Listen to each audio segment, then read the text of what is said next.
Good morning to you all. Welcome to our LDeduchat, which is the Leadership Development and Education series that we're running until July of this year. We've got a brilliant session today. Just to introduce today's session, we have Simon Webb, who works at Minerva Consulting, does a lot of work around the new framework, delivers work on a consultancy basis to schools. This is an overview. But it also covers a lot of the issues that are coming up as a result of the framework being in place in September. The resources, just so I know we had a lot of emails in the last session, resources will be made available to you after the session, so they will come out to you. So you don't need to ask for those, they will come out to you. And then we will be, as I said, after the video, we'll be having a look at the questions that you've posed.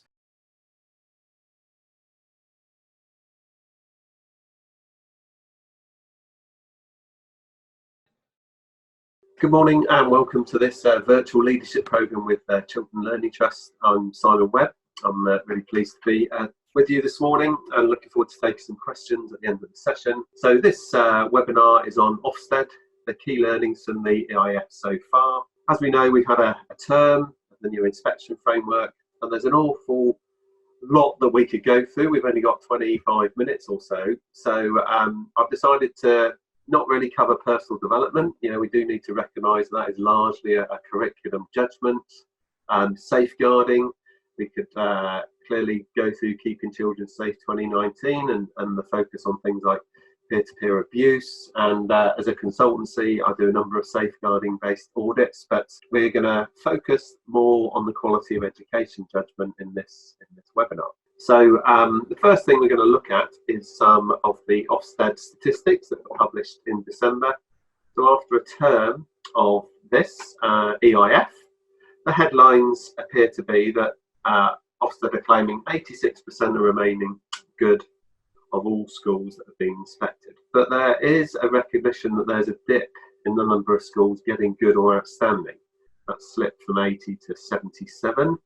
Under the new framework. It's early days. Ofsted are saying there's a small number of inspections there to be sure, but so far the trend continues of schools in deprived backgrounds still less likely to get good or better for overall effectiveness, same as the last framework. Ofsted are saying that they're seeing more leadership and management judgment of good in deprived schools. But still, I'm sure the overall effectiveness grade school leaders would prefer is one of good or outstanding rather than just good for leadership. Another consequence then of this reflection by Ofsted at December is that they've extended the transition arrangements. These were originally 1 year, stretched out now to July 2021. So there's some confusion about these. So to clarify, they only apply to the good descriptors. Yeah, you can't claim transition arrangements if you want outstanding. The transitional arrangements only apply to the curriculum intent statement. You have 4 aspects of that, and you can look those up in the inspection handbook. And the curriculum intent refers to the whole content and planning documentation. Okay, it's not just about your broad vision statement that you are required to publish online. So it is about getting into the subject level medium-term planning. So what inspectors are really looking for here is solid development underway. You might have a subject or two that's not finished. If you can demonstrate that some are well sequenced and having an impact on long-term memory, and that the others are following a similar trajectory, then they're going to ask themselves, will this be done by July 2021? In which case we'll give a good. So what should you concentrate on then with that in mind? Clearly all subjects need to look at their long-term goals. Okay, so digging in underneath the fact that the PE curriculum delivers evasion games, striking, swimming, athletics, gym, and trying to say to those departments, so what are the long-term themes within that? Well, they're coordination and balance, their fitness components, their healthy lifestyles. Perhaps there's an additional one of something along the lines of coaching or leadership. And then we've got to get these intense planning documents So they start with the long-term goals, but they show what is being taught, in what order, and your subject leader is able to explain why that order has been chosen. So head teachers, you do need to think, if you're in the window this coming year and Ofsted inspections restart, we're waiting to hear on that, to reflect on which deep dive subjects you're going to push for during your pre-inspection phone call. And evidence is suggesting that it's a genuine negotiation. You know, we all know that reading is going to be one of those. And as soon as you say that there are some students in your school who aren't at age-appropriate reading levels, reading in secondary schools will be part of that English deep dive. Good is possible. Yeah, again, if one or two of your subjects are still classed as being jumbled and others show a well-sequenced coherence. Okay, so that's that summary. Inspectors are trying to judge whether it's going to be ready in July 2021. So this is the before Ofsted framework and the new one. We're very familiar with that. So this is just to emphasise that we're focusing on quality of education in this webinar. So what's new about that? So this new approach, big focus has been really on the intent, okay? And the intent is the documentation, planning out the order in which things are being taught and what is being taught. Okay, it's not some paragraph of writing, okay? It's what we call a scheme of work, a scheme of learning. And the new approach is looking for curriculum flexibility to be maintained. Okay, so that is the idea of stretch and challenge at the top end, of more scaffolding and support at the bottom end, that there is some recognition that some students need different pathways through the options. Year 7 catch-up funding is still there, so some students in Year 7 are going to need a flexible curriculum to help them catch up with reading, for example. And there's been quite a big push around cultural capital. Okay, but while curriculum flexibility is nothing new, actually, since 2014, cultural capital isn't really anything new, and we shouldn't worry too much about this. If you are compliant with your national curriculum document, all the cultural capital is listed within that. Okay, within English, it's 2 Shakespeare plays, the cultural capital around novels, poetry. In PE, the requirement to do outdoor education and get out into some green spaces. Within music, studying the great composers. So the writers of the national curriculum, which was largely led by politicians that were elected, have identified the cultural capital that's important for us. In some areas, it's quite loose, like the history national curriculum. You know, you can choose to cover the World Wars, or you can choose to cover the Civil War, American civil rights. So a school has a lot of leeway within the history national curriculum to decide what cultural capital is important. And you might choose something different if you have a largely mixed intake, lots from the subcontinent. You might go for a study of India through the British Empire. As you have a largely white British intake, you might not study that aspect. But where perhaps the big focus is, and where head teachers and curriculum designers need to focus, is on reducing curriculum narrowing. And if we go all the way back to before the new rules, 2015, students could do maths, English with multiple early entries, get a BTEC to hit the 5 A star to C, and leave school with a very narrow curriculum and a very narrow set of qualifications. But they got the school up the league tables and got the school to good or outstanding based on almost a purely outcomes-based judgment. So the new framework is really challenging head teachers to reduce curriculum narrowing in all its forms. So what are those forms? Okay, so there's lots of different connotations of it. Banding, have you got hard banding that's putting students into those based on their key stage 2?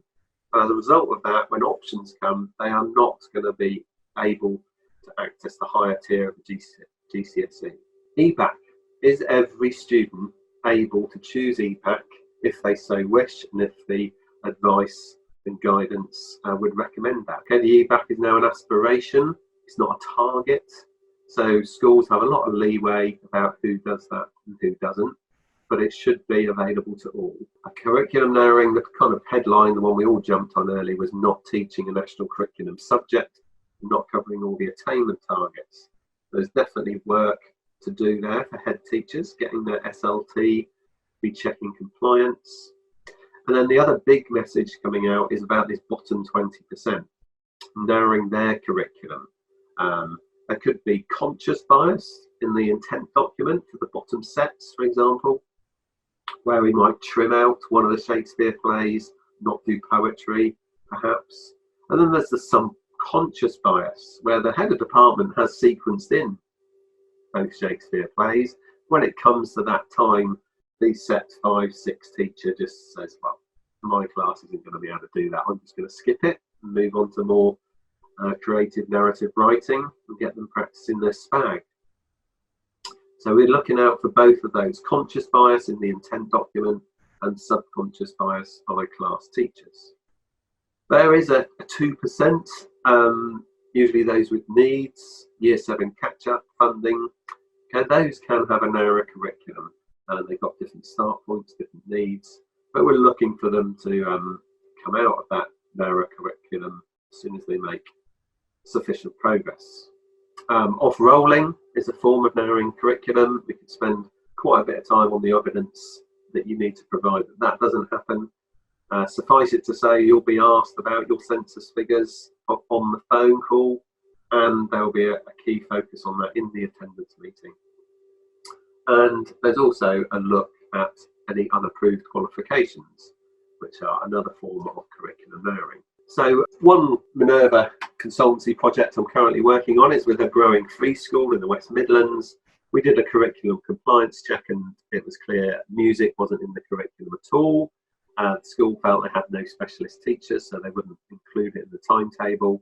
So to make sure that school's compliant with its funding agreement, we are working with the vice principal, identifying different attainment targets and which subjects could contribute to those. And we've identified PE for some of the performance.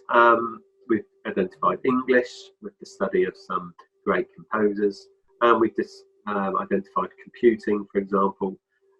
There we've got an example where music composition is going to have a module using music technology in the computing curriculum in year 7, 8 and 9. So by cross-curricular mapping, it is possible, just like it is in a primary school, to deliver a secondary subject cross-curricularly. And it might not be to an outstanding level through this method, certainly the first year through, but we can review it and see whether it's sustainable in the long term. So the website is crucial, that we've learned that. Why?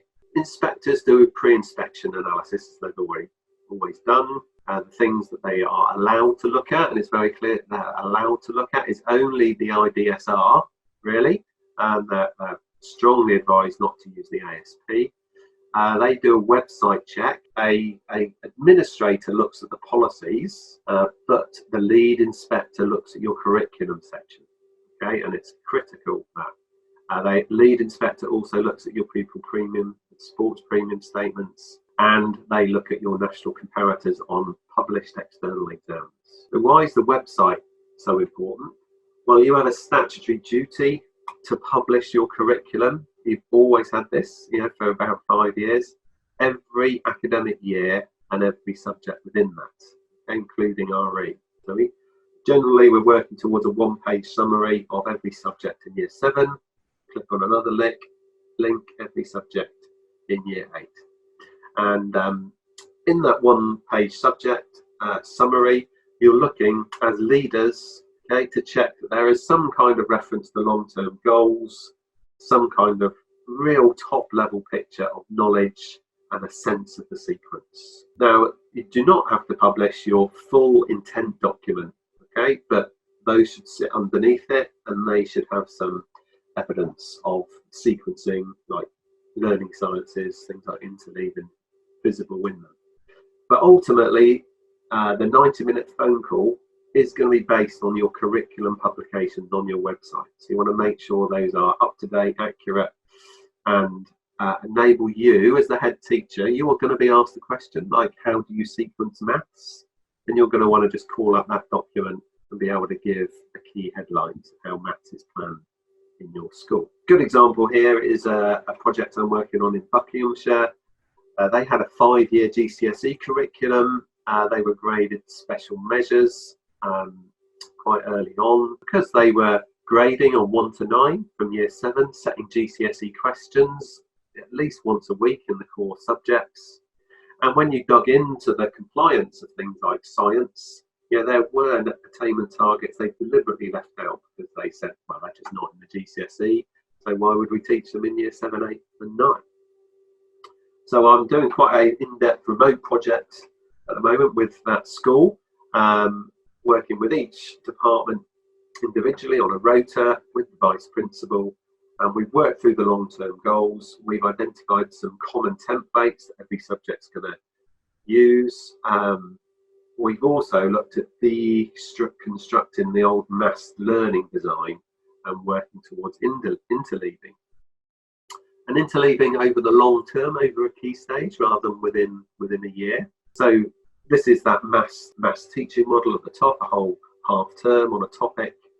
And we're trying to move towards more of an interleaved approach where they revisit that topic, in a staggered sense, perhaps in year 7, visit topic A, then not visit it till year 8, but do it twice in year 8, and then visit topic A at the end of year 9. So here's a very quick example of that maths learning approach for English, poetry, novel, media, in big blocks of half terms. And we're working towards something like this, where you can see that non-fiction writing has 2 visits each year. And those 2 visits are spread out themselves within the year. Over the 4 to 5 years, the topic of non-fiction writing is interwoven. We've also got interleaving with Victorianism, where we've got the Gothic, which has got some Victorian connotations, into a full Victorian novel in year 8. Okay, in year 9, going to use poetry extracts linked in with the Victorian era, and then revisit the Victorianism, actually were GCSE texts, Christmas Carol. So we want subject leaders to get to that point where they're talking through their interleaving. So your pre-inspection conversation, there's an agenda there. I don't think there's anything we need to spend too much time on there, apart from the schema delegation.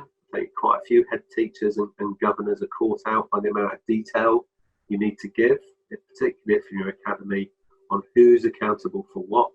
And there's often most chairs of trust boards get tripped up over safeguarding accountability and saying it's the responsibility of the CEO and head teachers, and it absolutely isn't. It has to sit with trust board members and or local governors if you have local governing bodies. So some typical questions, you get these kind of questions around your curriculum vision. Where did it come from? In particular, that second box, and what do you want pupils to achieve? And the third box, how has knowledge of your context and community shape the curriculum? How does you know it meets the needs of your cohort? I think that's definitely something for head teachers to think about. Primary schools, your intake is the early learning goals, and don't just look at it from a GLD point of view. Dig into those, find out which one is weak. If physical development is weak in your cohort, how is the reception in year 1 curriculum?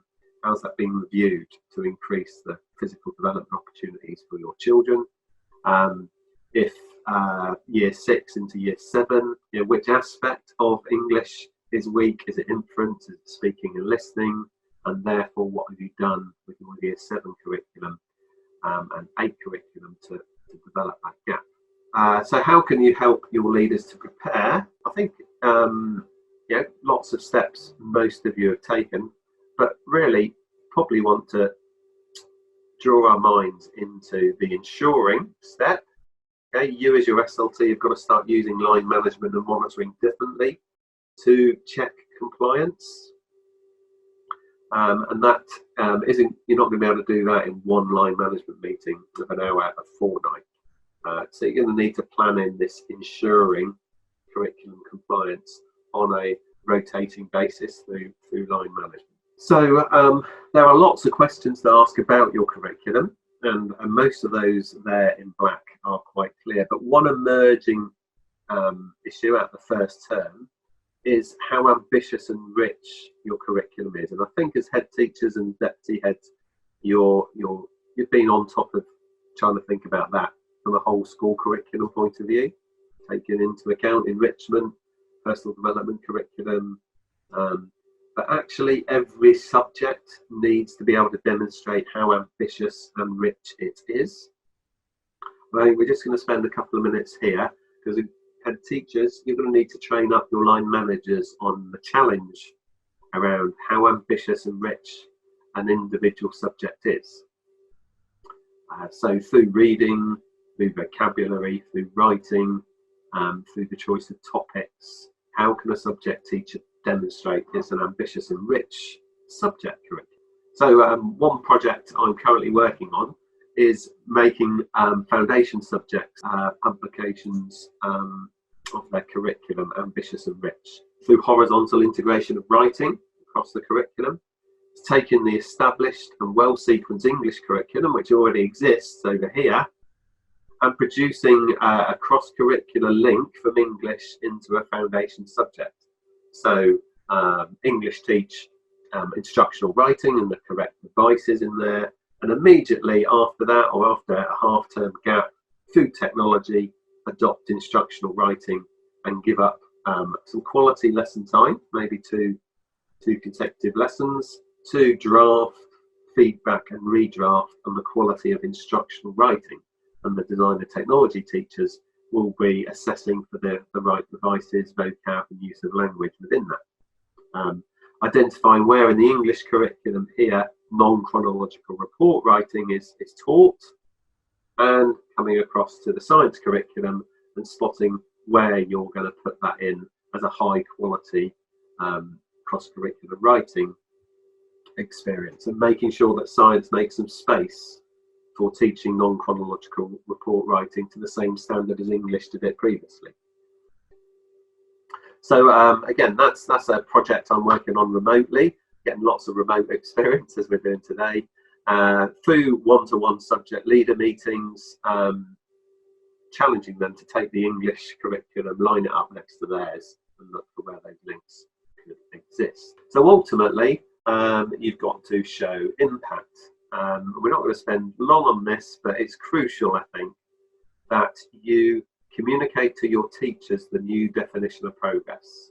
Early indications are that class teachers and line managers are not familiar enough with the new definition of progress. You know, pupils learning is good if they can demonstrate they know more, they remember more, and therefore they can do more. Okay, so very clearly there's the knowledge followed by the skills there. Okay, it's not one more important than the other.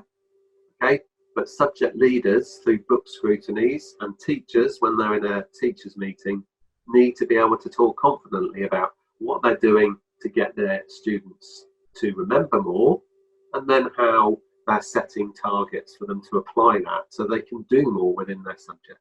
So the deep dive methodology, we're not going to spend time on here, but you've got to look at your SLT monitoring processes, okay, and doing a learning walk and ticking off that you've seen every teacher teach once every half term or once every term is probably the old style. You know, we're assessing the quality of teaching and learning with those 15-minute drop-ins or half-hour observations, graded or not graded. They looked at teaching and learning. There wasn't usually time in there to assess the impact of it in terms of long-term memory. So head teachers and SLTs are going to have to look at their leadership time and insert into there the 2 steps here of discussions with pupils with their books and discussions with the class teachers as opposed to the subject leader. Without doing those 2 steps, your SLTs are not going to get first-hand evidence of whether long-term memory is being adapted and whether pupils pupils are remembering stuff. So that's quite a challenge, you know. Walking around with an iPad and tick boxes on teaching and learning things is still important. You know, quality of teaching and learning still has to be good. You know, it's a limiting factor if it's inconsistent. But you've got to tie in something your subject leaders and SLT are doing to test long-term memory. So what are the consequences for you? Yeah, we've just touched on that. You've got to review your learning walk and lesson observation process for long-term memory. You've got to push for methods that are going to gather first-hand evidence. We touched on those.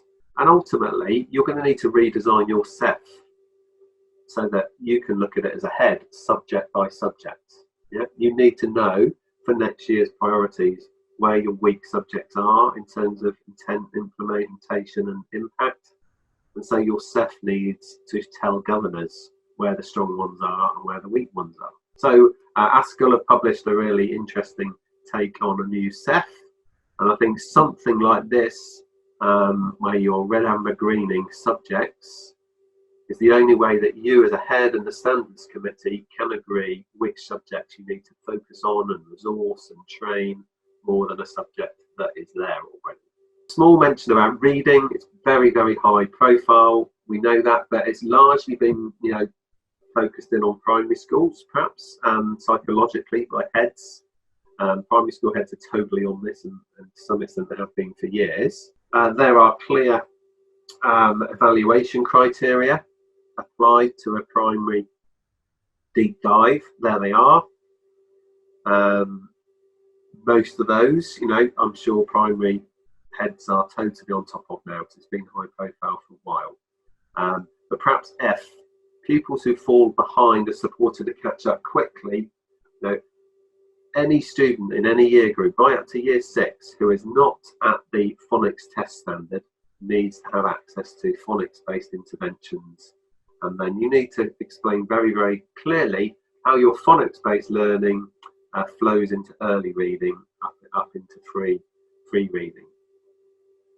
And for secondary schools, yeah, that applies as well. Year 7 catch-up funding might need to drive some phonics teaching. You know, SEND students who aren't there yet should have access to phonics teaching, and EAL students. That's the place to start, really. So there probably is quite a big CPD drive in secondary schools on phonics and resourcing a phonics program if you haven't got one already. The other thing just to take note of is the first one, and I'll put the square brackets in myself just to emphasise that in secondary schools especially, reading in subjects needs to be prioritised to access the full curriculum offer. You know, heads of maths, heads of science, they're all saying the thing holding back their exam results are the inability of students to decode the questions in maths and science papers. So subject-specific vocabulary, subject-specific extracts with challenging vocabulary need to be fed into the curriculum over the 5 years, which means lesson time has to be given over to proper quality reading experience. So a summary. One of the headlines we've learned about from a quality of education point of view on the new framework so far. Firstly, you know, Ofsted have identified a dip in the number of good and outstanding judgments, that they're watching that to see if it's going to continue. We know that transition arrangements are now stretched out to July 2021, and that was before the COVID crisis, so I think we can probably fully expect that to get stretched out perhaps another whole academic year by the time Ofsted restarts. Beware all forms of curriculum narrowing. Went through those in that early slide. Your website curriculum documents will frame initial questions on your goals, context, sequencing and narrowing. Okay, so what you put on that curriculum part of your website, head teachers, you need to be QAing that, or have someone you really trust QAing that. The head teacher in secondary and primary, you have to prioritise reading. Okay, so just to drop everything and read is not going to do it anymore. You know, tier 3 vocabulary in every foundation subject needs to be covered, and students need to be confident at reading and comprehending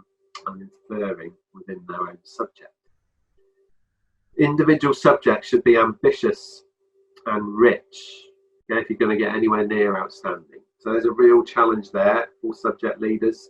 Okay, it's not just about covering the national curriculum. What's on top of that?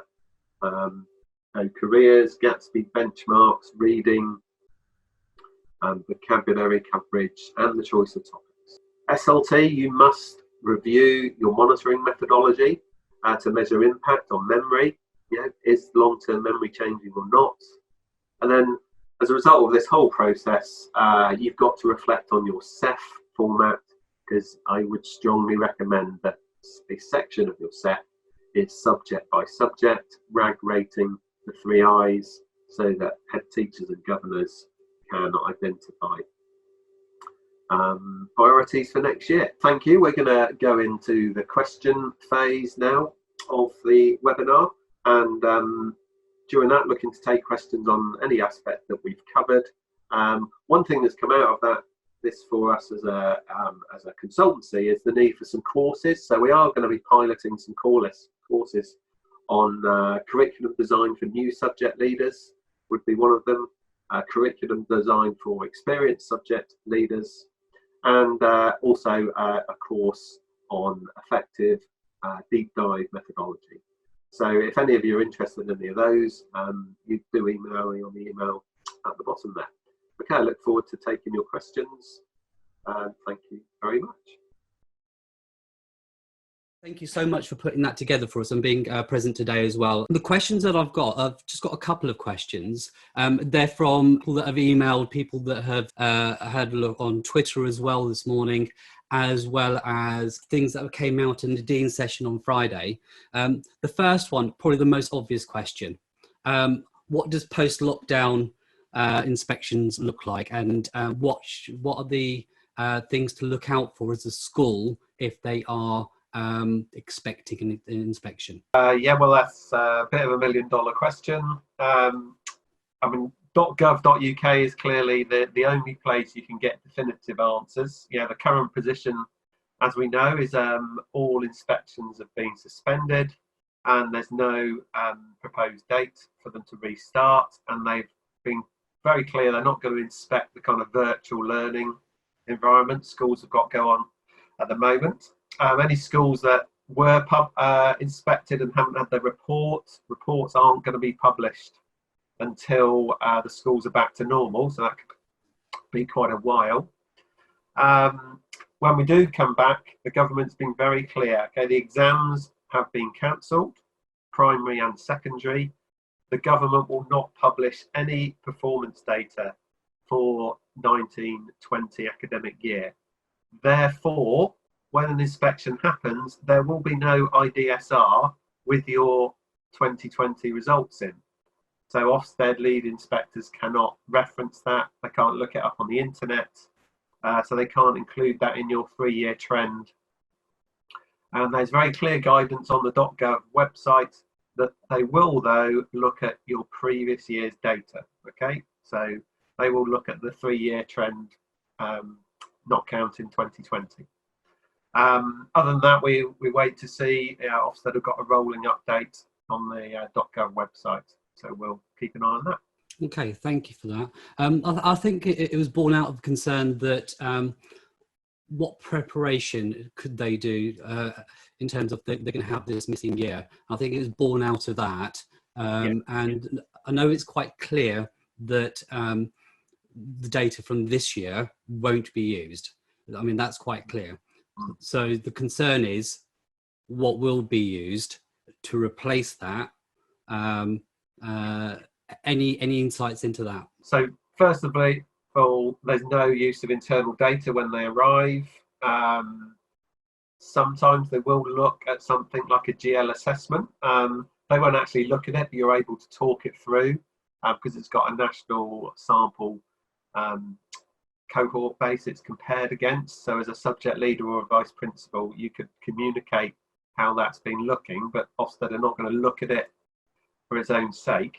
In terms of preparation, up to now, the Ofsted reports haven't overly talked about outcomes anyway. You know, you need to focus on your intent and your implementation. getting all those sequences written up, quality assured, really challenge your subject leaders around interleaving learning science and compliance. And that will put you in a really good place when schools do restart.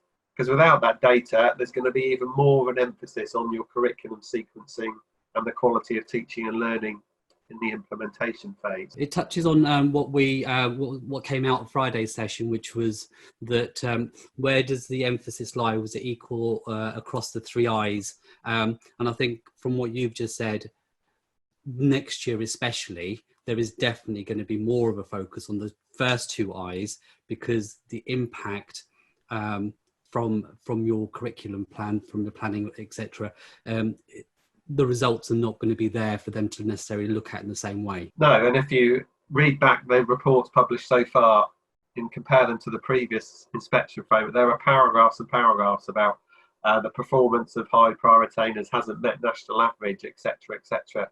And there's just none of that in reports now. Okay, outcomes have been really toned down. Ofsted are monitoring that, and they did talk to their inspectors in January about needing to up the emphasis on outcomes in the written reports, but there's no signs of that being a dramatic change. I think that mirrors everything that we've heard so far. Just having a look through, I'll come back to the second question in a minute, if that's okay, because there's some questions that are coming up on the Q&A. Is there anything there that you've seen that you want to tackle? So first of all, primary workload and how it's different in primary comes up. There is a lot of pressure on subject coordinators in primary schools who might not have the time, the specialism that secondary colleagues have. All we can say there is it's the school's decision about who goes into that meeting. So head teachers in very small primaries are probably leading most of the subjects, and they would go in. If you've got a subject coordinator, you can go in with your line manager, your deputy head, to help them through those meetings. But the requirement to sequence every subject in every year group is still there, and to be able to have somebody that can articulate what you're teaching and why in that order. Another question came up about the benefits of internal versus external reviews. So I think for me, both are useful, but probably where your school is on its kind of RAG rating, red being special measures, kind of RI, and you're probably going to want to use external reviews. As you're into the kind of low good, you might use an external review, but only a light touch one, and start introducing more internal. And then if you're a good to outstanding school, then there's no requirement to do external reviews, and you might use partner head teachers and your trust system. So perhaps that's the way forward on that one. There was a question on Section 8 versus Section 5 inspections. So you know from your previous report whether you're due a Section 5 because you're RI special measures or you're a new school, or a Section 8 because you're currently good or outstanding. But we do know that Ofsted are looking at Section 8s, and if they think they are wobbly on data or anything else, they will phone and say we're coming straight in on a Section 5 where you'll be regraded. They're also all 2 days, so all the training you're getting about Section 5s applies to Section 8s because they're all 2 days at the moment. So there's not really much difference between the two. And there's one other method Ofsted are using. They are coming in on day one for a Section 8, bringing a couple of inspectors with them, and then halfway through that day saying this is now a Section 5 and we'll be regrading you tomorrow. So it's really important to listen carefully on the phone to the kind of inspection you're getting set. We've got some questions coming up about seconds in department who are responsible for key stages. Yeah, so in that meeting, you as a school can ask to have 2 people in there, your head of faculty and your key stage 3 coordinator, for example, or your sixth form coordinator. That would definitely be reasonable. And remember, there's a new environment around multi-academy trusts. Previously, they just weren't allowed in meetings. Now, if your director of education leads on something like outcomes, yeah, they should be allowed into that meeting. Okay. Yeah, I was just looking at another.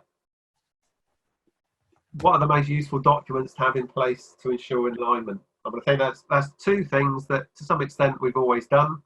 A one-page overview of your key stage, showing really headline bullet points of what topics are taught when, and then the traditional scheme of work. But you're going to probably want to add some columns or some referencing in there, making it much stronger on reading extracts, on vocabulary teaching, on where Gatsby benchmarks appear. So those traditional columns that you added on the end of your scheme of work, you might want to look at changing those. Okay. Those cross-curricular links, what regularity and depth? I mean, there's no requirement to have them any frequency. I always say to my schools, less is more. Okay, if you're going to do non-chronological report writing in science, then don't just set it as a homework. Half an hour to remind them how it should be done, following up from their English. Half an hour to draft it in another lesson, some feedback and a redraft. But you can't do that every topic in science. So choose a couple of times when you're going to do it with a really high quality outcome. Was there anything else that you spotted on there? There's quite a few people asking, as a subject leader, what would my involvement be? I think I answered one or two of those live. As a subject leader on day one, you will be busy if you are selected as one of the deep dive subjects. And the people with their feet up having coffee will be SLT. Okay, and that's a complete switch around. Okay, SLT used to be run ragged on day one. So as a subject leader, you are going to be out of your class, probably. You're going to be in the first meeting for an hour with the inspector, one-to-one, maybe with your line manager. You're then going to be accompanying them on their lesson visits. Yeah, so 4 lessons across your subject. And you will probably be involved in the book scrutiny with them as well. So you're quite heavily involved, 4 or 5 subject leaders on that day one. I'm just having a look at the people that have got their hands up. Do you want to take a live question if we can? Yeah. Yeah. I'm just going to see if Joseph Richardson, if you are able to talk. Excellent. Good morning, everybody, and thanks a lot for hosting this today, Simon. That's been fantastic. Thank you. It's been really informative. Obviously, I'm along with a lot of other people thinking about the curriculum and thinking about what the implications might be for school leaders as they start to unlock. What are your views about the possibility that we might actually have to narrow the curriculum, perversely, having done all this work to broaden the curriculum for a period of time through recovery? Yeah, I mean, there's a lot of discussion around that, isn't there? A bit of an argument between Michael Wilshaw and the current HMCI on Newsnight, for example. So I think this is all complete guesswork, but the tone coming out is some year groups, very light touch, half class sizes. So I think head teachers know what's going to be best there. It's going to be a well-being curriculum, getting them into school, helping them feel happy, easing them into things. Maybe drama and PE will be more important than maths and English in this first phase for you as head teachers. I think from just listening to HMCI and Gavin Williamson, there's going to be quite a hands-off approach in the initial phase by government and Ofsted as to what head teachers choose to plan for their children, because one school, if they measure their classrooms, can only get 8 in, a few schools maybe could get 15, others might have a big sports hall and they might choose to get a whole class in there spread out.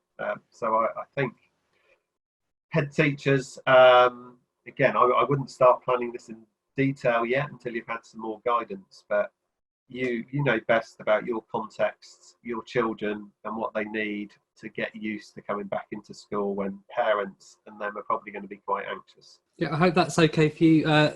Joe, Nirmal, are you there? Hello, I am Mrs. Nirmala from Bishop Newbegin College of Education, Chennai. I have one doubt. The current scenario, all the schools and all the educational institutions focused on the COVID-19, can able to interpret it in the curriculum? Again, I think there's going to have to be quite a lot of work done in the kind of non-academic subjects, tutor time, assemblies, helping children, particularly the younger ones, understand the environment they're in, why things are important. And just like we teach them to be safe online and teach them to be safe to and from school, I think we're going to have to start putting kind of how to be safe around COVID-19 and do lots of long-term memory work. I think long-term memory reinforcement is going to be important on hand washing, social distancing, etc. Yeah, I think you're absolutely right. I hope that answers that question for you. That was a broader question to do with the implications of how much do we introduce the current situation into our curriculum, and also safe practices within schools, and how open are we with the students that we are teaching, and embed those practices. I'm just going to see if Emma Daubney, are you there?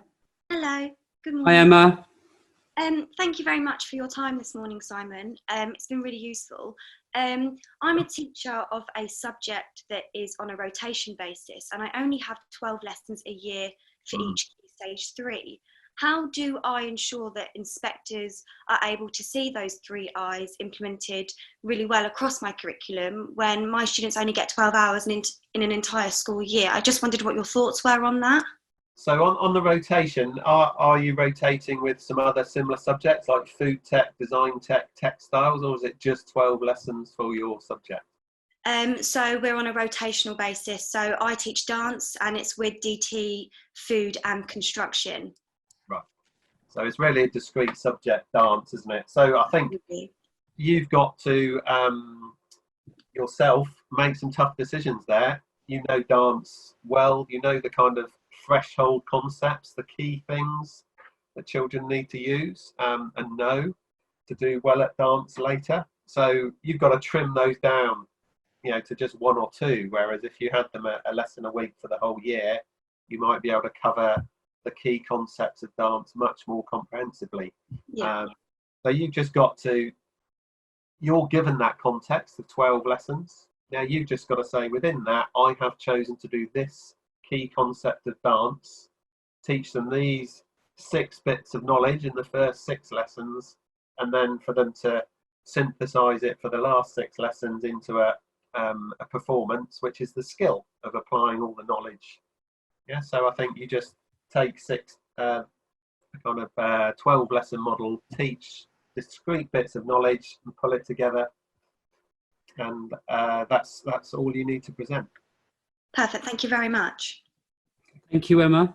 So thank you so much, Simon. There were quite a lot of questions. I'll actually send the questions on to you if you wanted to contact any of them directly afterwards. Now, in terms of where we are now, this is part of a series of inspection-based webinars that runs a thread through everything that we do. So we've got deep dives. So for those people that are listening, we have sessions on deep dives in English, maths, and science coming up from leaders within those areas. And then we've also got Stuart Locke with the 3 I's, looking specifically at those 3 I's in a bit more depth. So anything that's not covered today for you, anything that you need more depth on, we have got some extra sessions coming up which covers those. So hopefully you can hook into some of those. So thank you so much, Simon. And your time has been really, really appreciated. And I think it's been really valued by everybody that's been online today. So I'm just going to wrap up now. Still going live on Twitter at Chiltern TSA. Use the hashtag LDeduchat if you've got any comments to make. Your feedback, as always, is very, very, very much appreciated. And we will act where we can on anything that you say. And anything that you want to see, please let us know. And do share your thoughts on the webinars that we have. Any golden nuggets that you walk away with, make sure you post those too. And then finally, our next session tomorrow, we have Pranav Patel, who's looking at the leadership of perception, bias, and the decolonisation of the curriculum. And then on Friday, we have Nikki Goodman, who will be looking at deep dives, and this time it's to do with the subject area of English. So that's me. Another session of LDeduchat is now done and over, and I look forward to seeing you at the next session.